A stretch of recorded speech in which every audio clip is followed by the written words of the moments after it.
मंगलम भगवान वीरो मंगलम गौतमो गनी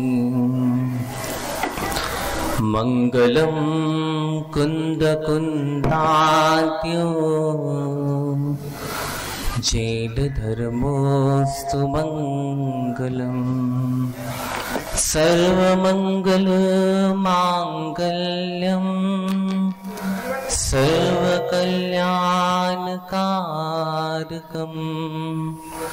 प्रधानम सर्वधर्मानां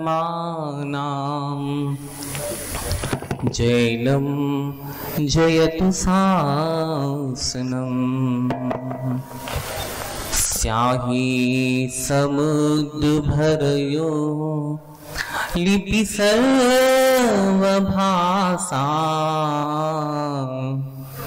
पन्नाधरा कलम हो सुरवृक्ष शाखा मां शारदा यदि सदा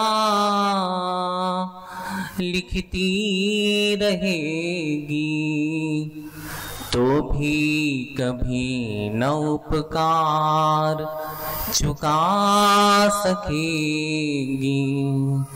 अनंत अनंत सिद्ध परमेष्ठी भगवान की, कुंडलपुर के बड़े बाबा की, आचार्य भगवंत गुरुदेव श्री विद्यासागर जी महाराज की, परम पूज्य निर्यापक श्रमण मुनि श्री समय सागर जी महाराज की, परम पूज्य मुनि श्री प्रशस्त सागर जी, मल्ली सागर जी, आनंद सागर जी महाराज की, परम पूज्य दीक्षा दिवस महोत्सव की,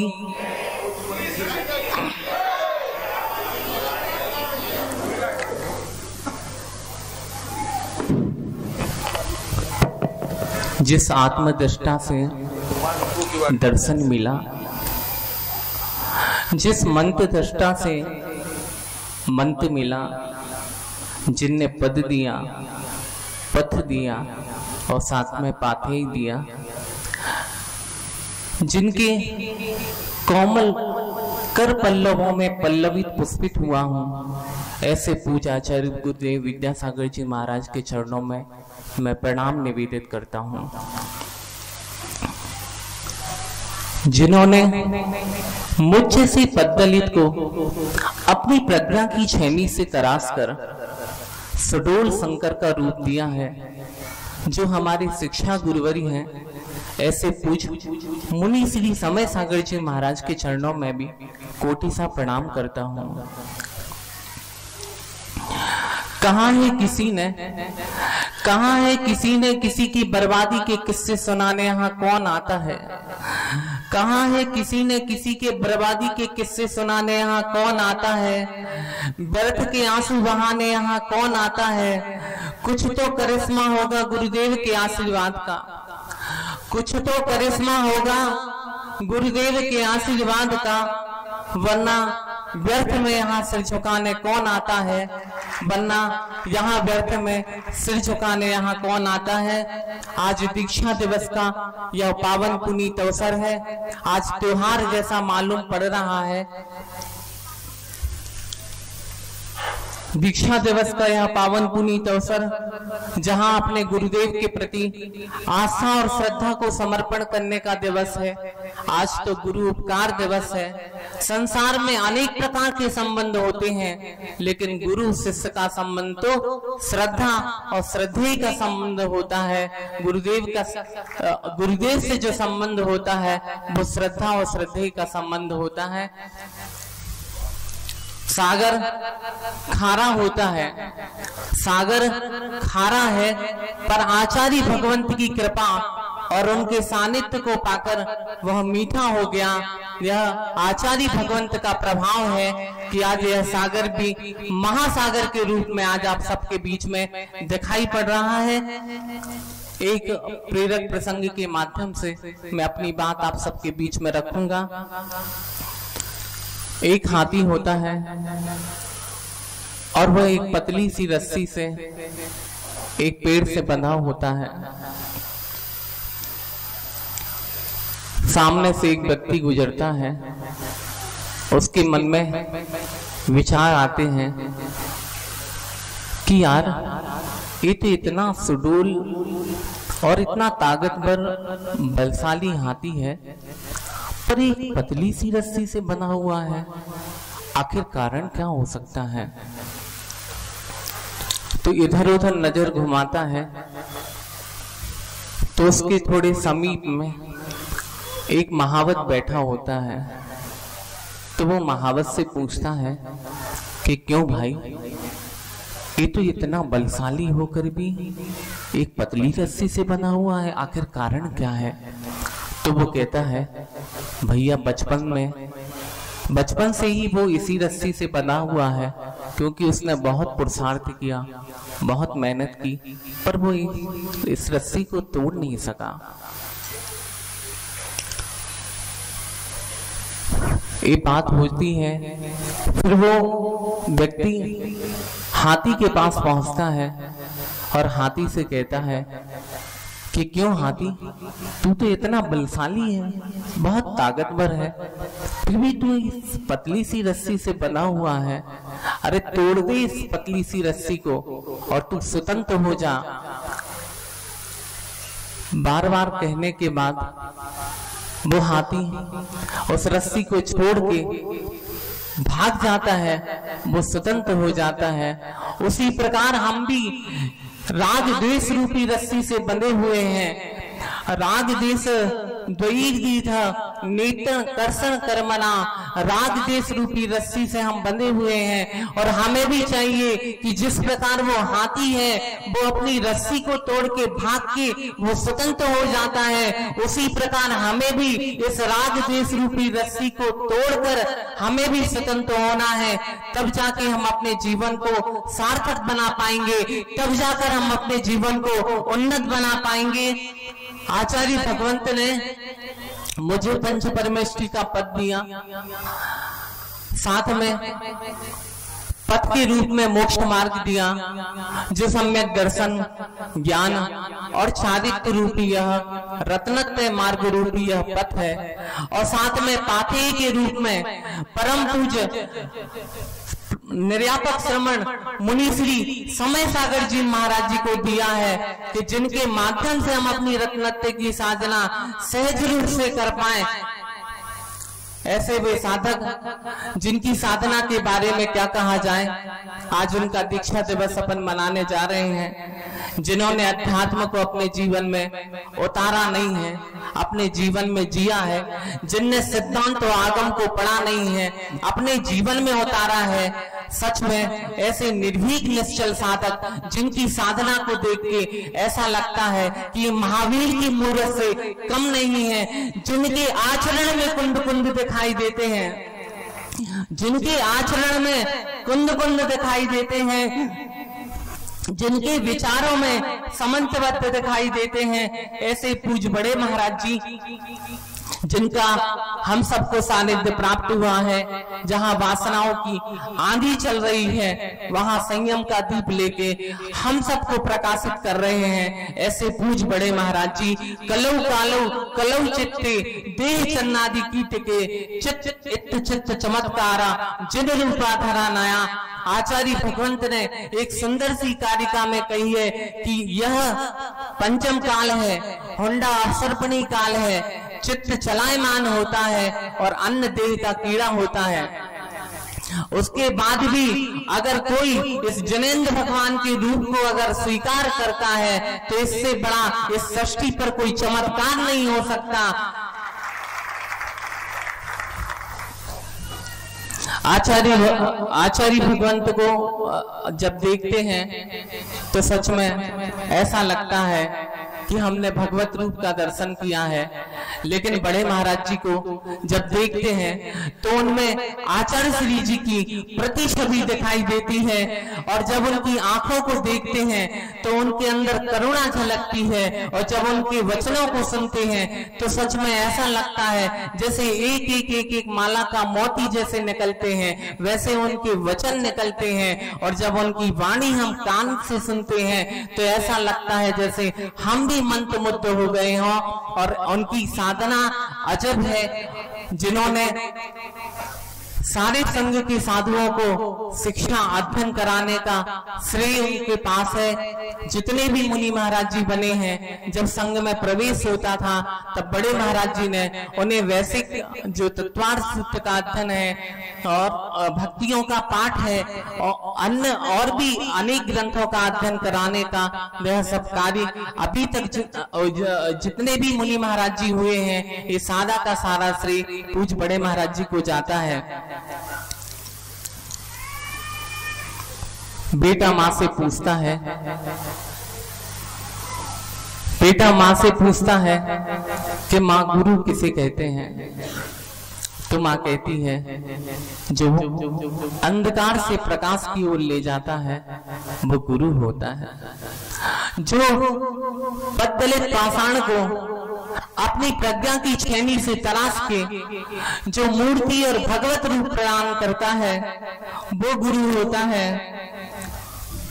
और एक वो गुरु होते हैं जो शिष्य के जीवन शून्यता की ओर होता है और उनमें अंक स्थापित करते हैं तो उनका भी मूल्य बढ़ जाता है। इस प्रकार गुरु होते हैं जो शिष्य के जीवन को भी मूल्यवान बना देते हैं। समय कम है, आगे भी बहुत सारे साधकों को बोलना है, बस मैं इतना ही पर्याप्त समझता हूँ। आज की इस दीक्षा दिवस के अवसर पर दीप उनका है, रोशनी उनकी है, मैं जल रहा हूँ, रास्ते उनके हैं, सहारा भी उनका है, मैं चल रहा हूँ, प्राण उनके हैं, हर सांस उनकी है, मैं जी रहा हूँ।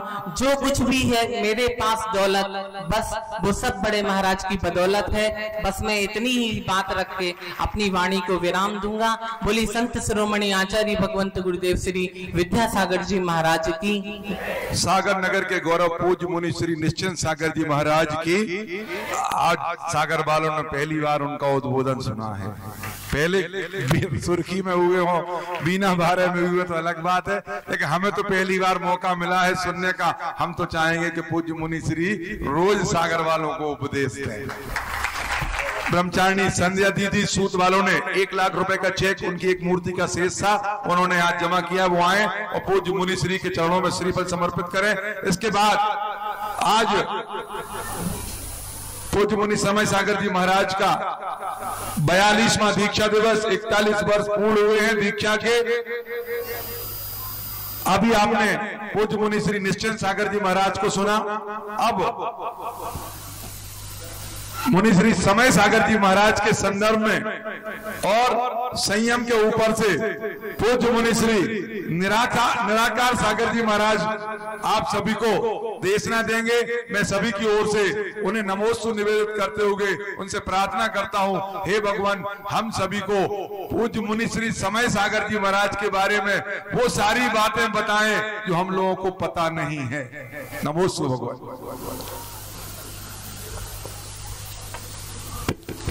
तरणी विद्यासागर गुरु तारो मुझे ऋषिश, करुणा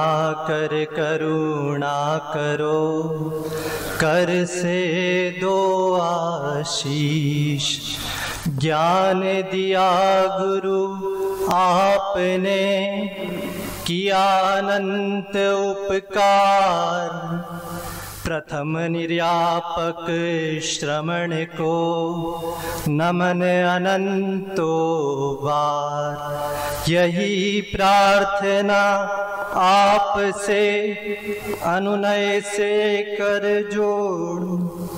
पल पल पग पग बढ़ चलूं मोक्ष महल की ओर, गुरु चरण की ओर। अनंतानंत सिद्ध परमेष्ठी भगवान की। परम पूज्य आचार्य भगवंत गुरुवर श्री विद्यासागर जी महामुनिराज की। परम पूज्य आध्यात्म योगी प्रथम निर्यापक श्रमण मुनिवर श्री समय सागर जी महामुनिराज की। परम पूज्य मुनिवर श्री प्रशस्त सागर जी, मुनि श्री मल्ली सागर जी, मुनि श्री आनंद सागर जी महाराज की। परम पूज्य मुनि श्री निर्ग्रंथ सागर जी सहित 3 कम 9 करोड़ मुनि महाराजों की। पूज्य मुनि श्री निराकार सागर जी महाराज की, मुनि संघ की। आज का यह सूरज उदित तो पूर्व दिशा से ही हुआ है, मगर आज इसकी छटा इस सागर नगरी पर कुछ निराली ही दिख रही है, क्योंकि आज यह पावन प्रसंग प्रथम निर्यापक श्रमण, जिन्होंने अपने जीवन में अध्यात्म, सिद्धांत और आगम को जीवंत जिया है, उनका यह दीक्षा दिवस समारोह मनाने का सौभाग्य आज इस सागर नगरी को प्राप्त हुआ है। पूरा भारतवर्ष का दिगंबर जैन समाज और अन्य समाज भी आज इस सागर वालों के भाग्य की सराहना कर रहा होगा। सुना है सागर में बहुत अपार जल राशि होती है, उसे नापना शायद मुमकिन नहीं, परंतु यह सागर वाले 2 वर्ष से लगातार प्यासे थे, जैसे जल में मीन प्यासी। लगातार 2 वर्षों से आचार्य भगवंत के चरणों में आप लोग जा रहे थे और बार बार निवेदन करते थे कि पूज्य बड़े महाराज जी का सागर में सौभाग्य हमें प्राप्त हो। पूज्य आचार्य भगवंत भी चाहते थे, मगर क्या करे, कोई ना कोई निमित्त, कोई ना कोई कारण ऐसे आए कि आप लोगों के सामने लगी हुई थाली पिछले वर्ष उठकर कहीं और चली गई। क्या करें, बिना पुण्य के भाग्यहीन को ना मिले भली वस्तु का योग। आपका पुण्य उदय मगर अब ऐसा आया है, अब आपका भाग्य जाग गया है और आपको ऐसे संत का समागम मिला है जिनको आपने आचार्य भगवंत के संग में कुछ वर्ष पूर्व देखा होगा कि उन्होंने क्या साधना की है। लगभग 4, 5 या 6 वर्ष पूर्व तक जब वो आचार्य भगवंत के समोशरण में थे, तब शायद आप लोगों ने उनकी आवाज नहीं सुनी होगी, उनकी नजर को उठते हुए नहीं देखा होगा, उनके हाथ से आशीर्वाद किसी भाग्यशाली को मिला होगा। उसका मतलब ये नहीं वो आशीर्वाद नहीं देते थे, आशीर्वाद तो वो मन से देते थे। इतनी अनूठी साधना लगातार 40 वर्षों तक जो की है, यही अंतरंग साधना है।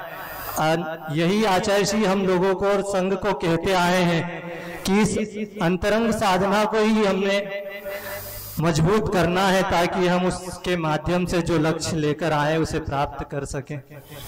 और पूज्य बड़े महाराज जी ने लगातार 40 वर्षों तक आचार्य भगवंत के अति निकट रहकर उनके द्वारा ज्ञान को प्राप्त किया। मात्र ज्ञान को प्राप्त ही नहीं किया, उसको अपने आचरण में भी उतार कर दिखाया है। उस ज्ञान को साक्षात उन्होंने करके आचरण में दिखाया है। ऐसा सुना है कि ज्ञान पाकर आचरण न करना जुते हुए खेत में बीज न बोने के समान है। ज्ञान पाकर आचरण न करना जुते हुए खेत में बीज न बोने के समान है।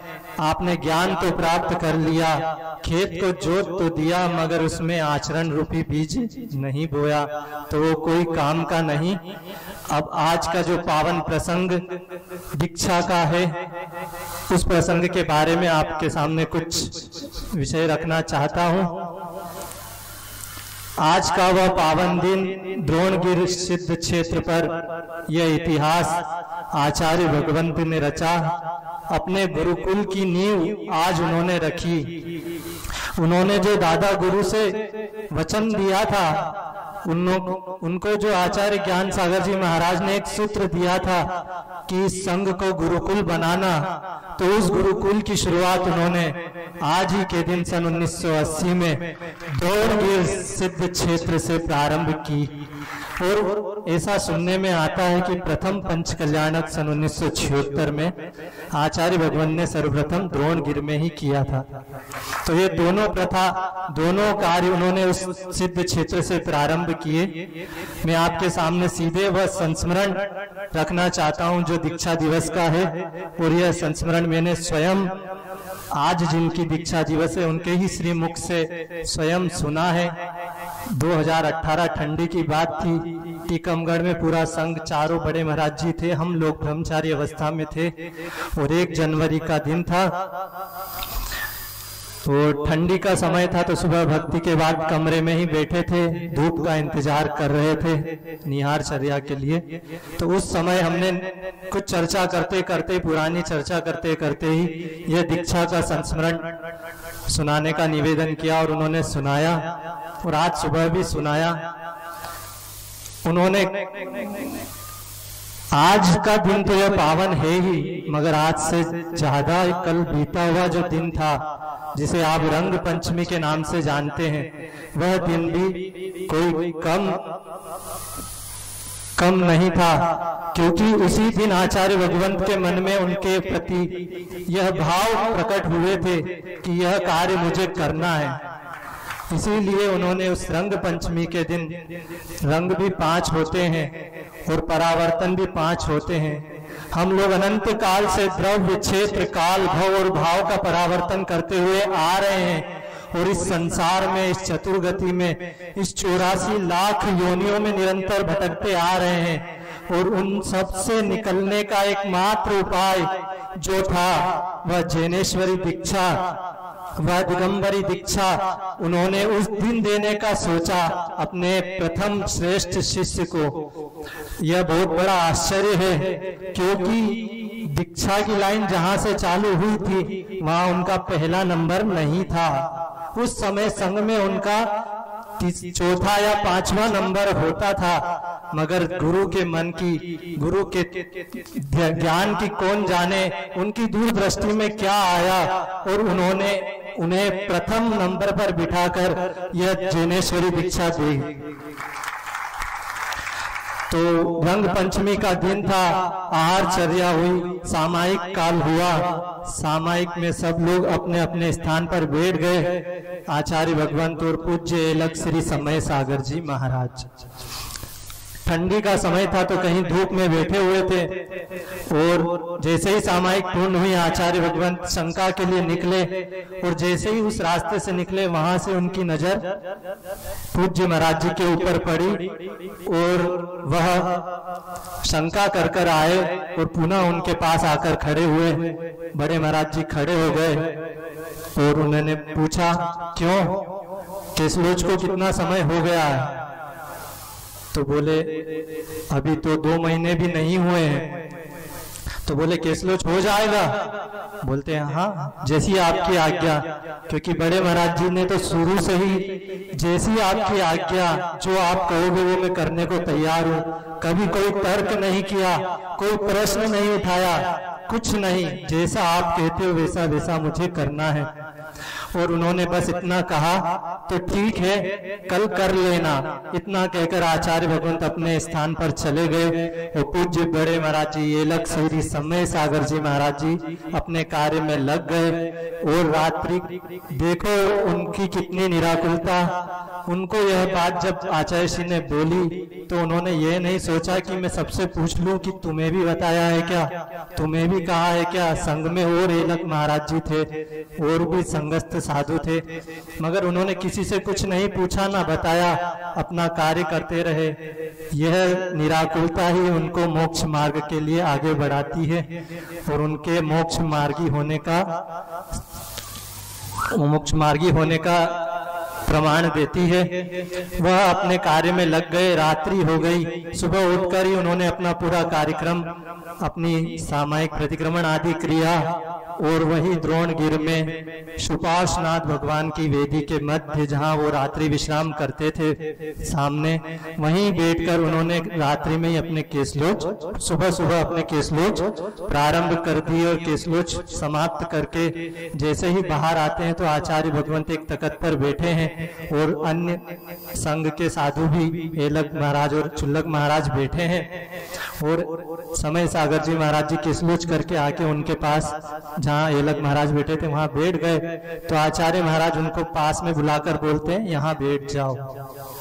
वो समझ नहीं पाए क्योंकि उन्हें पता ही नहीं था क्या होना है। उनको तो ये पता था केसलोच करना है बस। उनको पास में बिठा लिया और इतने में ही एक श्राविका जो मणिबाई जी के नाम से आप लोग जानते हैं, संचालिका है, वह द्रव्य लेकर आचार्य भगवान की प्रतिदिन जो पूजा होती थी उसके लिए आ गई। और उन्होंने जैसे ही वो आई तो आचार्य श्री जी ने उनसे बोला, क्या मैं आपका द्रव्य ले सकता हूँ? तो उन्होंने कहा, जी आचार्य श्री आप ले लीजिए।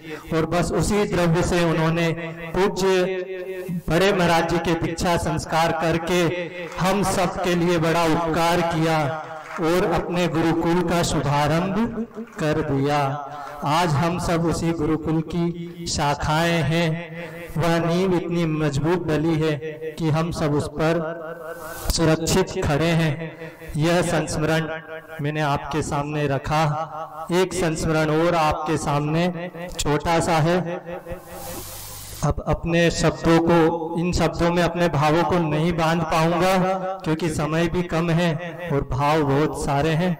एक संस्मरण और आचार्य भगवंत के प्रति जो उनका समर्पण है वो किसी से छुपा नहीं है, ना बताने की जरूरत है, ना दिखाने की जरूरत है, ना किसी उपमाओं में बांधने की आवश्यकता है।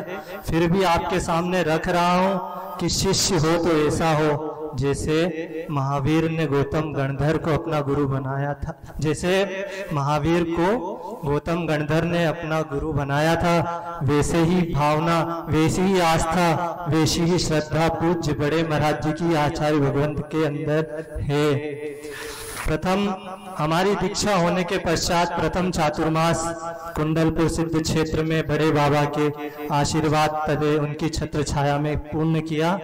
वहां से विहार करते हुए हम लोग को बंधाजी क्षेत्र आने का संकेत हुआ, शीतकालीन का। और रास्ते में ही हम लोगों का दीक्षा दिवस आया क्योंकि दीपावली के जस्ट बाद हम लोगों की दीक्षा ललितपुर में हुई थी।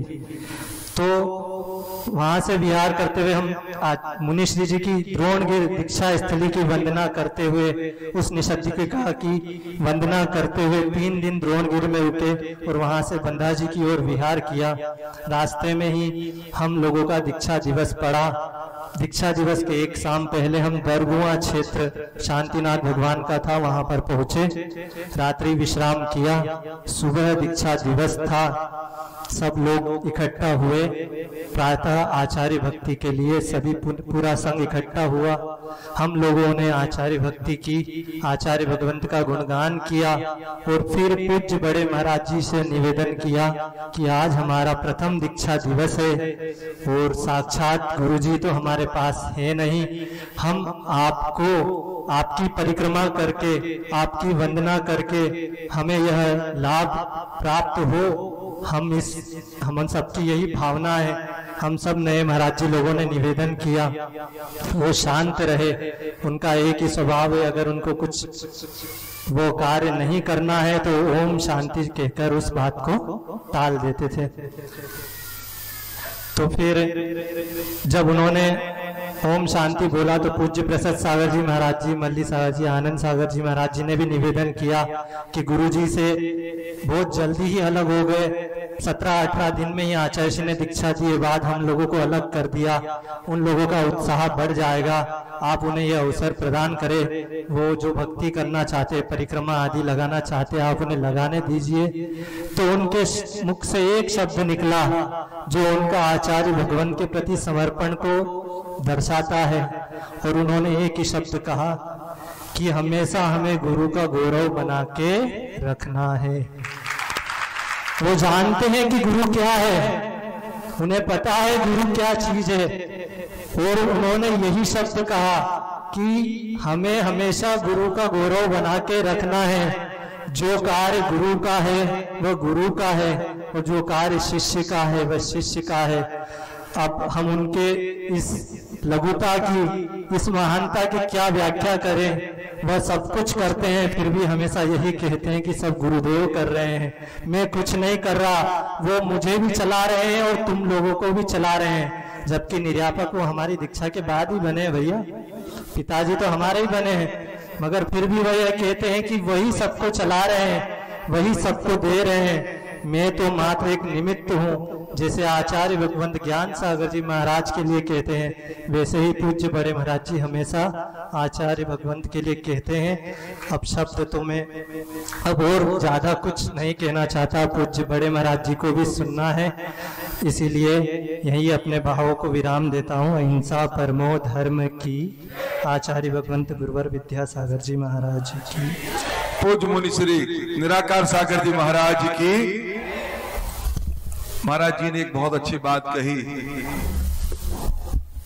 कि गौरव को कायम रखना है।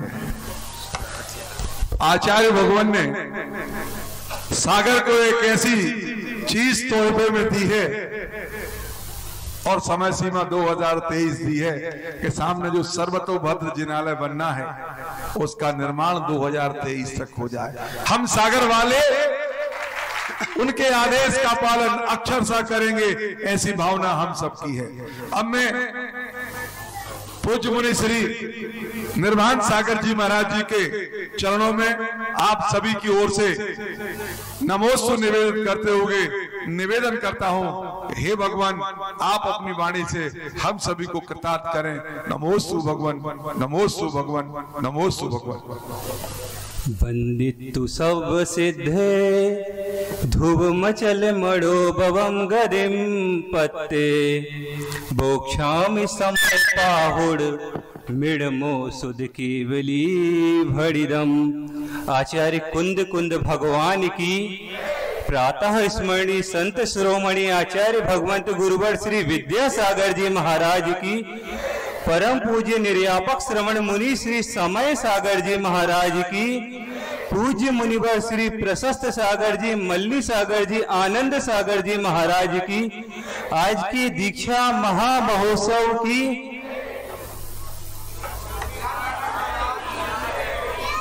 आप लोग सोच रहे होंगे कि दीक्षा दिवस का अवसर और हम समय सार जी महाप्रावृत का मंगलाचरण कर रहे हैं। ये मंगलाचरण नहीं, ये पूरा ग्रंथ का ग्रंथ जो कुंद कुंद स्वामी जी ने लिखा है, यदि इस जीवन में किसी ने साक्षात्कार किया है गुरु की आज्ञा का पालन करके, तो पूज्य मुनि श्री समय सागर जी महाराज ने किया है। उनकी एक एक चर्या, एक एक क्रिया पूरी आगम के अनुसार हुआ करती है, उसमें कहीं भी कोई दोष नहीं देखा रहता। उनकी चर्या हमेशा निर्दोष हुआ करती है। इसीलिए जो गुरुदेव ने उनका नाम समय सागर रखा है, उन्होंने अपने जीवन में निर्यापक समय सागर जी मुनि नाम सार्थक किया है। अभी मुनि निराकार सागर जी महाराज के मुख से महाराज जी की साधना के बारे में सुन रहे थे कि उन्होंने हमेशा मौन साधना की। अंतरंग साधना क्या है? ये अंतरंग साधना जो है, इसे हम लोगों ने ब्रह्मचारी अवस्था में साक्षात देखा है। घटना संस्मरण वह सतना का है। एक दिन की शाम है, शाम को भक्ति के बाद पूज्य मुनिश्री जी अपने कक्ष की ओर जा रहे थे। उसी समय हमने देखा एक छोटे से बालक के हाथ साइकिल में धक्का लग जाता है और वह साइकिल महाराज जी के पैरों पे गिर जाती है और महाराज जी के पैर की उंगली पूर्णतः लटक जाती, कटती मात्र नहीं लटक जाती है। और महाराज जी के मुख से जो शब्द निकलता है, उसे शब्द को देखकर सुनकर हमें ऐसा लगा कि यही समय सार है। महाराज जी बोले, उन्होंने अपनी देह को नहीं देखा, वो बोले उस बच्चे को कुछ मत कहना, उस बच्चे को कुछ मत कहना, उसका कुछ कोई दोष नहीं है, गिर जाने दो, कुछ नहीं होता। जब हमने उनकी उस दया को देखा, उस करुणा को देखा, साक्षात उस भेद विज्ञान को जब हमने देखा कि महाराज जी प्रवृत्ति में जिस तरह भेद विज्ञान है, तो निर्वृत्ति में किस तरह रहते होंगे, वो निरंतर शुद्धोपयोग का संवेदन करते रहते हैं। उस दिन हमारी उनको देखते हुए आंखों से आंसू झर रहे थे, सभी के आंसू से झर रहे थे, क्योंकि खून की बिल्कुल धार बह चुकी थी, पूरी जगह खून खून हो चुका था। लेकिन जब हमने देखा कि आज हमारी एक जो खोज थी परमात्मा को ढूंढने की, जिस समय हमने उन्हें देखा कि वो कह रहे हैं, उस समय वो अपने आप को धर्ममय कर रहे हैं, तो हमारी परमात्मा को ढूंढने की खोज उसी दिन समाप्त हो गई। हमें साक्षात परमात्मा के दर्शन अपने जीवन में हो गए, क्योंकि आज वैराग्य दिवस है और इससे बढ़ के कोई वैराग्य नहीं हो सकता जो उन्होंने हमें साक्षात दिखाया और सिखाया हुआ है। बड़े महाराज जी की यदि चर्चा करें और समर्पण की चर्चा ना हो तो उनकी चर्चा हमेशा अधूरी लगती है। एक प्रसंग कटनी का है, वह क्षुल्लक अवस्था में थे और उस समय वह बहुत अस्वस्थ हो गए थे। उस अस्वस्थता के समय में आचार्य श्री जी भी वहां थे, लेकिन विहार करते हुए कुंडलपुर चले गए। कुंडलपुर में थे और पंडित जगमोहन लाल जी थे। उनसे कहा इनकी सेवा शुश्रूषा आपको बहुत अच्छे से करनी है। लेकिन जब वो सेवा कर रहे थे और बड़े महाराज जी का स्वास्थ्य ज्यादा गड़बड़ हुआ, उनको श्रवण परंपरा की चिंता उत्पन्न हुई। वो आचार्य भगवंत के पास आए। उनने कहा महाराज जी छोटी सी उम्र है, अभी 20 साल का भी बालक नहीं है और क्षुल्लक अवस्था है, इनका उपचार करवाया जा सकता है। तो आचार्य भगवंत ने कहा आपसे जो उपचार बन रहा है आयुर्वेदिक वो करिए, यदि वो ना हो सके तो आप समाधि करवा दीजिए। जैसे ही समाधि का नाम लिया जगमोहन लाल जी स्तब्ध रह गए कि आचार्य श्री वो नया नया है, अभी इतना छोटा, आप ये क्या कह रहे हैं? और वो आचार्य श्री कहते उसी से पूछ लो वो जो चाहे, मेरी आज्ञा इतनी ही है, यदि वो नहीं संभल सकते तो वो समाधि ले सकते हैं। और वह जगमोहन लाल जी और समाज के वरिष्ठ जन महाराज जी के पास आते हैं और उन्हें यह बात बताते हैं। महाराज जी कुछ नहीं कहते, वो हमेशा मौन रहते थे। उन्होंने कुछ भी नहीं कहा, बस सुना। खाते में उनके पुण्य था, धीरे धीरे वह स्वस्थ हुए। स्वस्थ होकर जब उनकी बिहार की क्षमता आई, वह बिहार करते करते कुंडलपुर आ गए।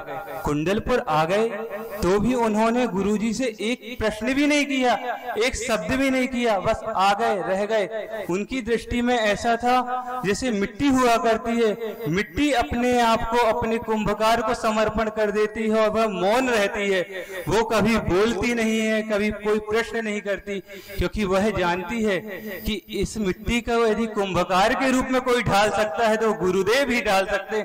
और बड़े महाराज जी ने इस प्रसंग को साक्षात्कार किया। उन्होंने किसी प्रश्न को नहीं किया और बस गुरु के चरणों में समर्पित हो गए और बस वहीं रहने लगे।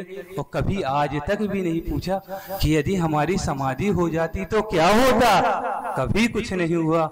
इसी तरह पूज्य बड़े महाराज जी के हमारे जीवन में भी ऐसे अनंतों उपकार हैं जिनको हम शब्दों में बयान नहीं कर सकते। हमारे जीवन में कुछ ऐसे प्रसंग आए जब हम पूर्णतः बिखर चुके थे, हमारे पास लगता था कोई साधन नहीं है, हम क्या करें। उस बिखरी हुई अवस्था में पूज्य बड़े महाराज जी ने हमें संबल दिया, हमें संभाला। उनकी जो शब्द है हमें निरंतर कानों में गूंजते रहते। उन्होंने हमसे कहा, क्या कहा आप सुनेंगे तो सोचेंगे क्या कहा। उन्होंने कहा मैं हूं ना, मैं हूं, तुम चिंता मत करो, मैं सबसे निपट लूंगा, तुम बिल्कुल भी चिंता नहीं करो, मैं हूं। उनके ये शब्द हमारे कानों में हमेशा गूंजते रहते। उन्होंने यही कहा और पता नहीं धीरे धीरे कब ऐसे समय आया कि वो हमारे हृदय के अंतर इतने अंतरंग में उतर गए, हमें कुछ समझ में ही नहीं आया। बस वो हमें संभालते जाते और हम चलते जाते।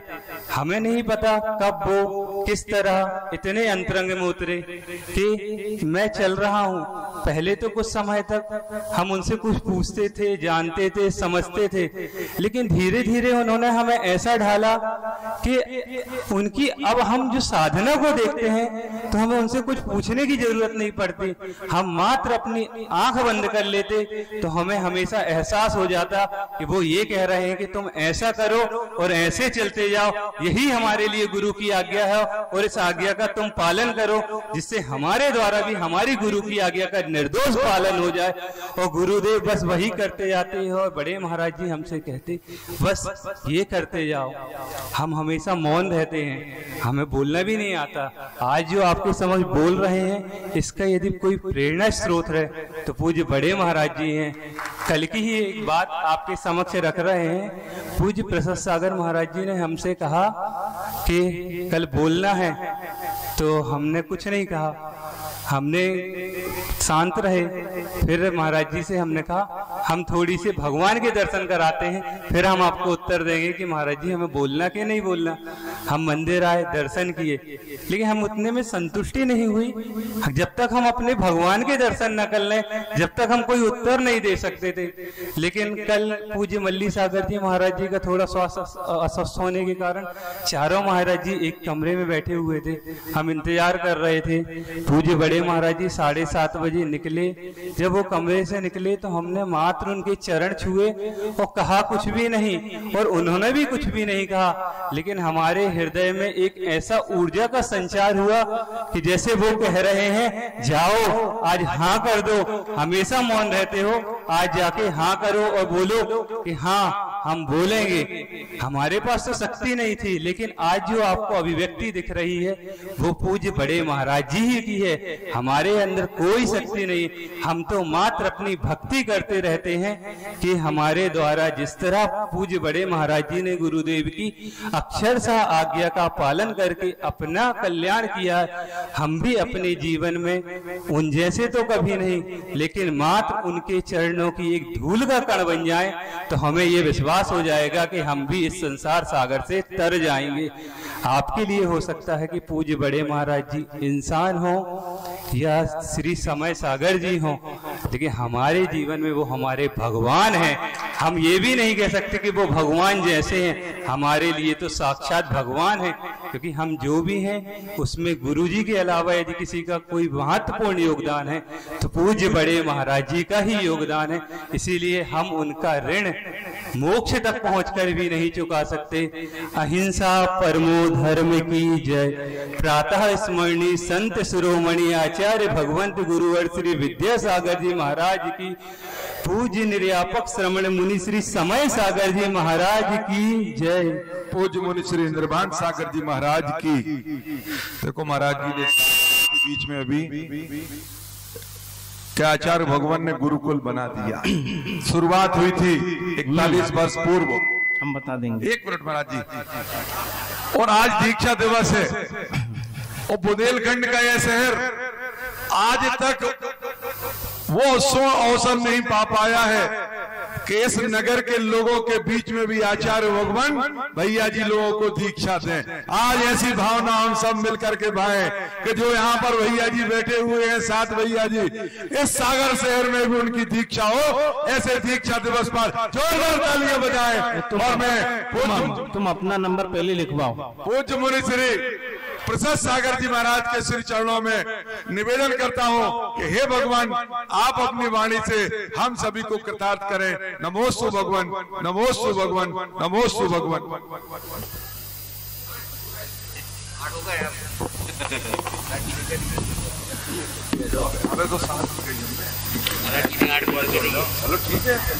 नमो लोये सव्व साहुणम, नमो लोये सव्व साहुणम, नमो लोये सव्व साहुणम।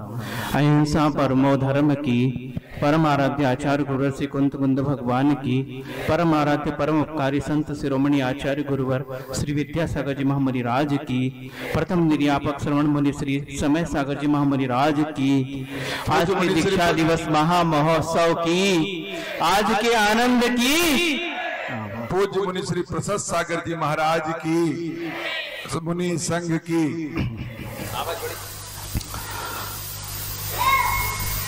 समय काफी हो गया है और पूर्व साधकों ने आपके सामने बहुत से संस्मरण और बहुत से प्रसंग सुनाए और पूज्य महाराज जी के गुणों की, उनकी साधना के बारे में आपको बताया है। अब मेरे बताने लायक तो कुछ बचा नहीं है, पर ऐसा नहीं है।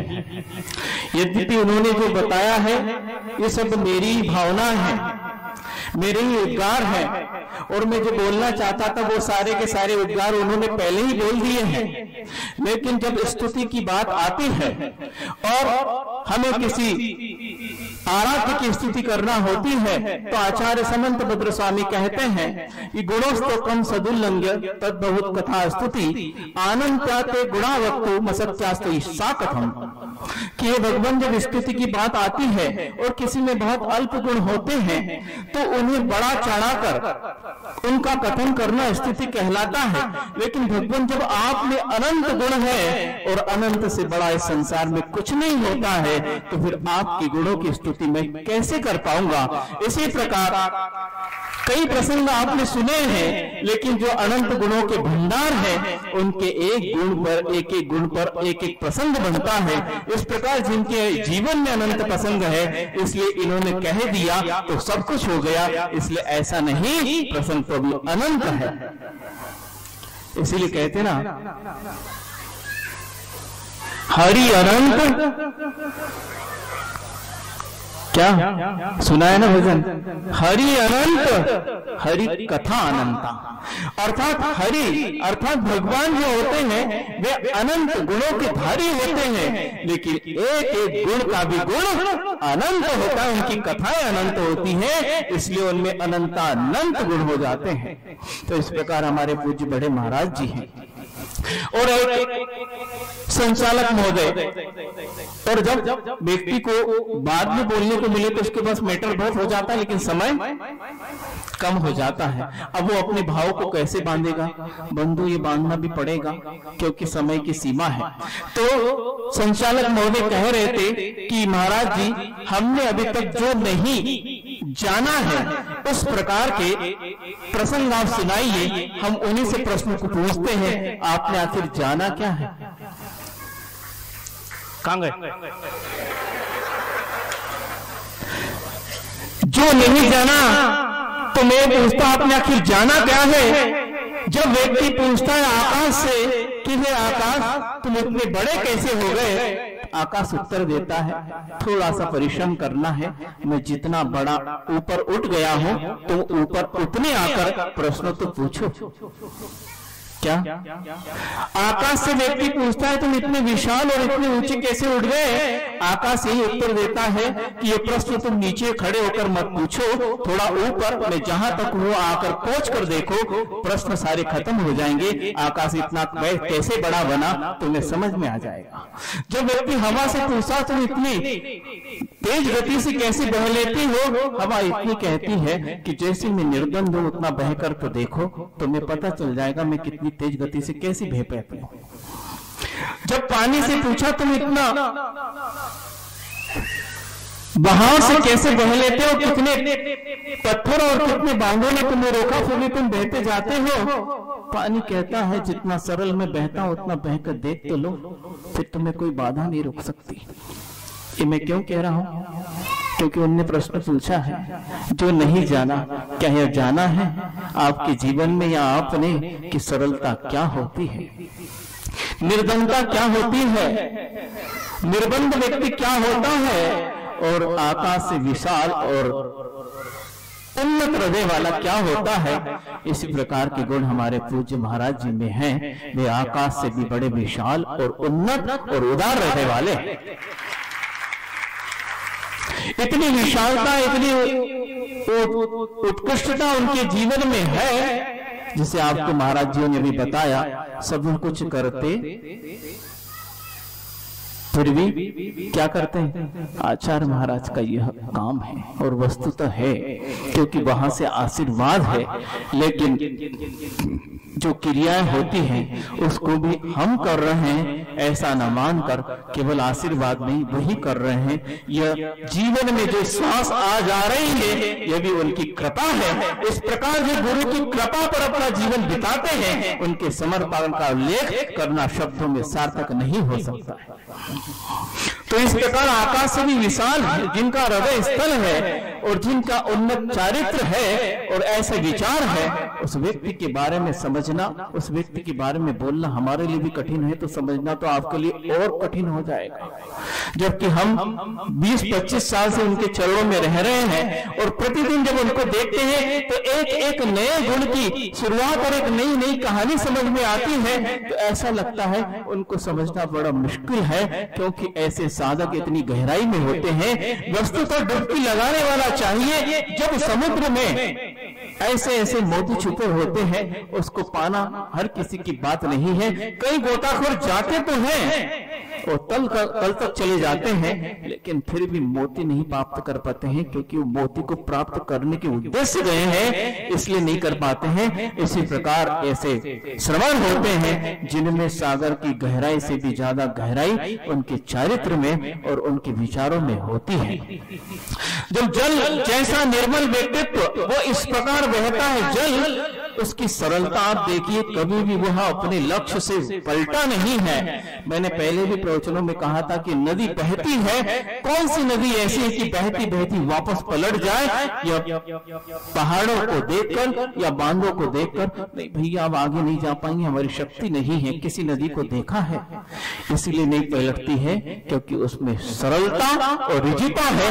बस यही गुण पूज्य महाराज जी ने बड़ा है कि आर्य धर्म की जो व्याख्या आचार्यों ने और भगवंत ने की है, वैसा का वैसा आर्य गुण पूरा का पूरा मुनिराज में चरितार्थ होता है। इसीलिए उनका नाम भी आचार्य महाराज ने किसी मात्रा से और किसी अर्ध अक्षर से रहित रखा। बोती ये कैसा नाम है?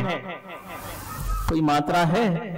कोई मात्रा नहीं, क्योंकि कोई भी उसमें अनरिजुता नहीं है। जिसके जीवन में अनरिजुता है उसके नाम में जिसके जीवन में रिजुता है उसके नाम में कुटिलता कैसी हो सकती है? इसलिए आधा अक्षर भी नहीं, कोई मात्रा भी नहीं, समय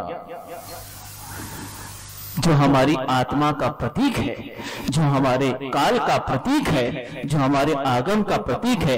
और सोचिए कि आचार्य ज्ञान सागर महाराज जी ने जब मुनि परंपरा की शुरुआत की थी, तब सर्वप्रथम आचार्य श्री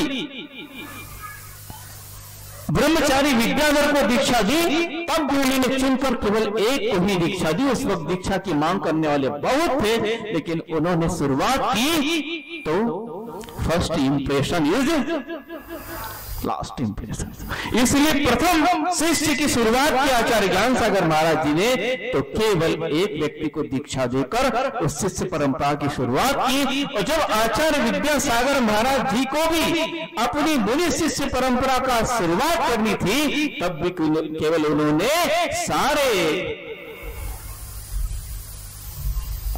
सभी अनोखे थे, अद्वितीय थे, अद्वितीय में भी अद्वितीय को चुनकर केवल एक व्यक्ति को दीक्षा दी और उस मुनि परंपरा की शुरुआत कर दी।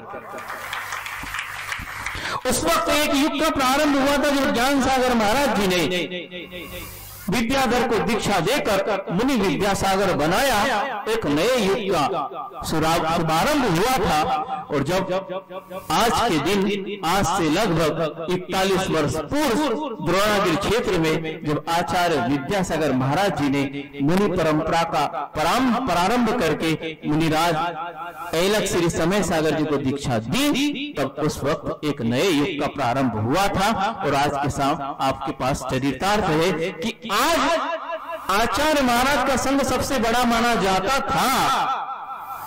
इसलिए कह रहा हूं कि आचार्य महाराज, हालांकि ये संघ भी आचार्य श्री का है, लेकिन आज आचार्य श्री के पास वहां मात्र 7 साधु हैं, लेकिन यह संघ अब उनका सबसे बड़ा संघ कहलाता है, क्योंकि एक नए युग का शुरुआत हुई थी। और उसी प्रकार दयोदय गौशाला ललितपुर में जब 10 मुनिराजों की ब्रह्मचारियों की, मतलब मुनिराज की दीक्षा नहीं होती लेकिन मुनि दीक्षा हुई थी जब 10 भैयाओं की, तब उस वक्त आचार्य महाराज ने एक नए युग का प्रारंभ किया। और पिंड कुंड भगवान की परंपरा में, ये ज्ञात इतिहास में जो शांति सागर महाराज जी से आ रही है परंपरा, वो इतनी बड़ी परंपरा में ये प्रथम अवसर है जब मुनिराज आचार्य श्री ने आचार्य कुंद भगवान के साहित्य में लिखा हुआ जो निर्यापक श्रवण पद है, पहली बार देकर एक नई युग की शुरुआत की, और वह शुरुआत भी पूज्य बड़े महाराज जी से हुई। आखिर ये काम क्यों हो रहे हैं बंधुओं? ये अनायास नहीं हो रहे हैं, क्योंकि हवा उधर बहती है, किधर? जिधर का रुख होता है, और यह रुख आज आपको समझ में आ रहा है। क्यों? क्योंकि अब नए युग की शुरुआत आगे होनी हो, और कैसी होगी आप देखते जाइए, और आप देखते ही रह जाएंगे। ऐसे युग की शुरुआत होगी, क्योंकि फर्स्ट इंप्रेशन, और फर्स्ट इंप्रेशन कौन है? हाँ, बिल्कुल पता है, गुरुजी की फर्स्ट इंप्रेशन ही है वो, और हम सबके इंप्रेशन है। प्रतिपल सबको इंप्रेशन अर्थात प्रभाव देते और प्रभावित करते हैं, केवल अपने वचनों के माध्यम से नहीं, अंतरचर्या के माध्यम से। आपने सब महाराजों से वह संस्मरण सुना है कि वस्तुतः उनके जीवन में इस प्रकार का वैराग्य है। और आपको कहा जाए कि 5 मिनट के लिए मौन ले लो, कह देंगे महाराज जी 5 करोड़ ले लो। क्या 5 करोड़ ले लो, पर 5 मिनट का मौन मत दो। भैया, हमारी तो पूंजी यह है, ये तुम्हारी जड़ पूंजी हमारी पूंजी नहीं है। जो व्यक्ति संयमी होता है उसकी पूंजी तो संयम ही होती है, और वह सामने वाले से भी संयम की पूंजी ही मांगता है। इस जड़ की पूंजी को मांगने के लिए हम कहीं दर दर जाते नहीं है, हम तो संयम की पूंजी बांटने के लिए दर दर जाते हैं। जब आपके घर में भी आते हैं तो आपकी पूंजी ही बढ़ाने आते हैं। हाँ, क्योंकि व्यक्ति जब दान देता है, जिस भाव से देता है, उस भाव से उसको चक्रवर्ती ब्याज के माध्यम से, चक्रवर्ती समझते हो महाराज जी? वो तो पहले समझते हैं, सब बढ़िया है, और सबकी तिजोरी भरी है इसी ब्याज से। ब्याज तो त्याग कर दिया, क्या ब्याज का तो त्याग है, और ब्याज का भरपल्ले चल रहा है। तो यह ब्याज आप उसी वक्त ले सकते हैं जब आप जीवन में संयम का काम करेंगे। और आज पूज्य मुनिराज जी का संयम दिवस है, और अनाउंसमेंट करने वाले ने कहा था कि भैया कोई जोड़े तैयार हो तो संयम के लिए आ जाए, पर लगता है सागर में अब मोती नहीं बचे हैं, कंकड़ और सब इधर उधर देखने लगे। महाराज जी हमारी बुराई करने लगे। महाराज जी बुराई नहीं कर रहे हैं, आपकी बुराई को निकालना चाह रहे। एक हाथ उठा, हमको तो 41 नहीं 42 जोड़े चाहिए थे। और यंग जो अपने जीवन में इस प्रकार का संयम ले सके, सोचिए आपको 5 मिनट के लिए मौन रहने को कहा जाए, आप आकुल व्याकुल होंगे। और जो 41 वर्ष में कितने मिनट होते हैं और कितने सेकंड होते हैं, आप गुणा भाग करके शाम को आके बता देना। उन व्यक्ति ने मौन रहकर और अपनी निगाहों को संयम की ओर जमा कर, जिस प्रकार भगवान आशा दृष्टि रखते हैं, इस प्रकार की चर्या का पालन किया है। उस व्यक्ति का संयम महोत्सव मनाने के लिए आप उपस्थित हुए हैं, तो थोड़ी बहुत तो संयम की बात कर लो बंधुओं। संयम की बात नहीं, संयम से बात कर लो तो जीवन आपका निखर जाएगा। वो 41 वर्ष से इस प्रकार की निरंतर साधना कर रहे हैं, एक क्षण के लिए भी वो स्खलित नहीं हुए हैं। ऐसे व्यक्ति के बारे में कहना बहुत कठिन हो जाता है, और समय का बंधन, ये समय आपका बहुत ऊपर हो गया है। माइक देर से मिला, लेकिन देर से महाराज जी ने नहीं दिया। महाराज जी ने संयम में रहकर अपने समय का पालन किया। संयमी तो आप हो, 8 बजे का नाम लेते हो, और आपकी घड़ी में मतलब 8 मतलब 8:30 होते हैं, है ना? मतलब 8:30 मतलब आपकी घड़ी का 8 है। तो भैया ऐसे बता देते तो हम 7:30 के देते हैं। आपकी परिभाषा इसलिए समझ में नहीं आती क्योंकि आप में रिजुता नहीं है, और जो सरल होता है उसकी परिभाषा को समझने की जरूरत नहीं, वो खुली किताब के समान होता है। और संयमी श्रवण और पूज्य मुनिराज, उनका जीवन खुली किताब के समान है। चाहे वृद्ध आ जाए, चाहे बालक आ जाए, उस खुली किताब को पढ़ सकता है। उसमें कोई टेढ़े मेढ़े शब्द नहीं है, कोई उसमें कुटिलता भरे शब्द नहीं है, क्योंकि उनका जीवन सरल है। बस मन वचन काय के आग्रह लोग को छोड़कर उनके चरणों में आ जाओ तो निश्चित रूप से उस सरल व्यक्ति को आप सरलता से समझ जाओगे और आपके जीवन में भी सरलता आ सकती है। यदि आप सरलता से नहीं आओगे तो आपको इस सरलता का भाव समझ में नहीं आएगा। इसीलिए आपने समय कम दिया, इतने कम समय में अपने भाव को बांध नहीं पाए। हमें इतना कहना था, कितना, और आपको क्या कहना, क्योंकि आपके पास समय नहीं है।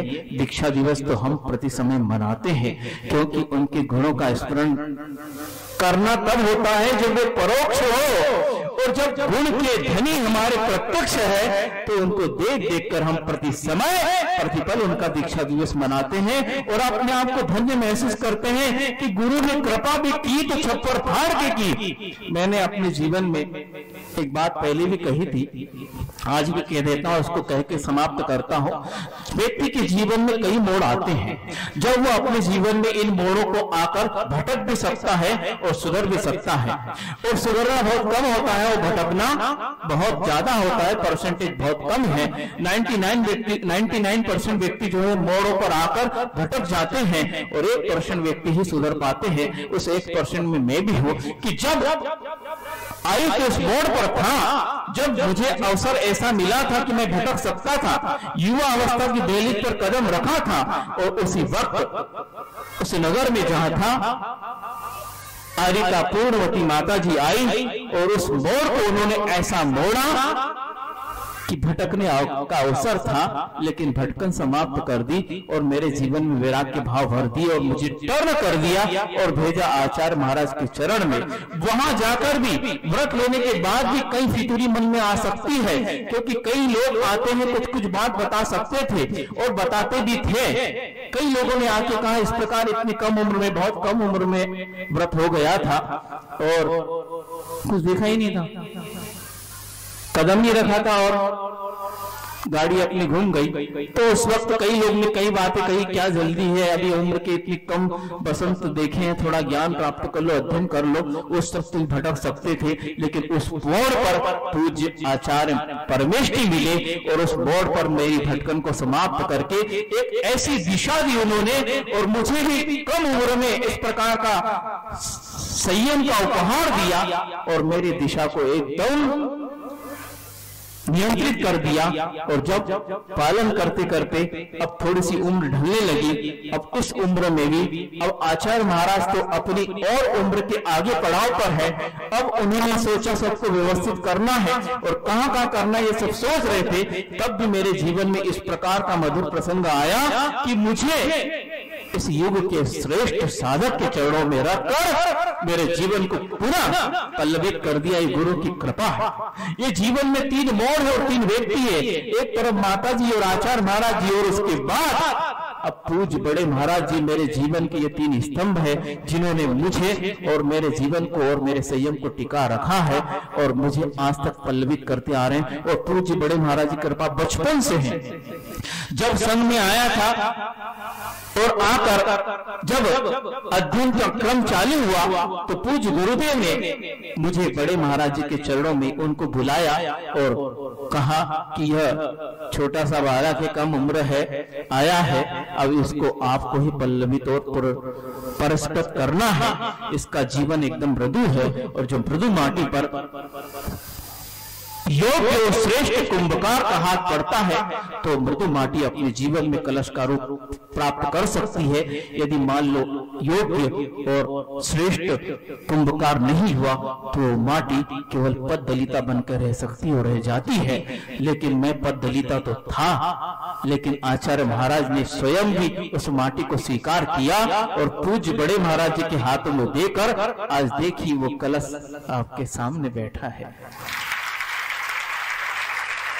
ये केवल गुरुदेव का, माता जी का और पूज्य बड़े महाराज जी का उपकार है। और उस वक्त से प्रथम अध्ययन का सौभाग्य यदि मुझे मिला तो पूज्य बड़े महाराज जी से हुआ और उसके बाद उन्होंने कई ग्रंथ मुझे पढ़ाए, फिर आचार्य महाराज जी से पढ़ा और उसके बाद अंत समय, अंत भला सब भला, तो मेरे भले के लिए अंत में अब पूज्य गुरुदेव ने पूज्य बड़े महाराज जी के, क्योंकि योग्य और श्रेष्ठ शिल्पी कौन है आचार्य महाराज जानते हैं, इसलिए उनके चरणों में मुझे स्थान दिया है, आचार्य महाराज ने दिया है। और महाराज जी भी उसी भाव से मुझे स्वीकार करके, हम सभी को स्वीकार करके और उसी प्रकार पल्लवित कर रहे हैं जैसे गुरु महाराज करते हैं। ये उनका महान उपकार है। अहिंसा परमो धर्म की जय। बोधि समाधि परिणाम शुद्धि स्वात्मोपलब्धि शिव सौख्य सिद्धि चिंता मणिम चिंतित वस्तु दाने तम बंद मानस ममास्तु देवी। द्वादशांग जिनवाणी माता की जय। परम पूज्य आचार्य गुरुवर्ष विद्यासागर जी महामुनिराज की जय। परम पूज्य महामुनि श्री समय सागर जी महामुनिराज की जय।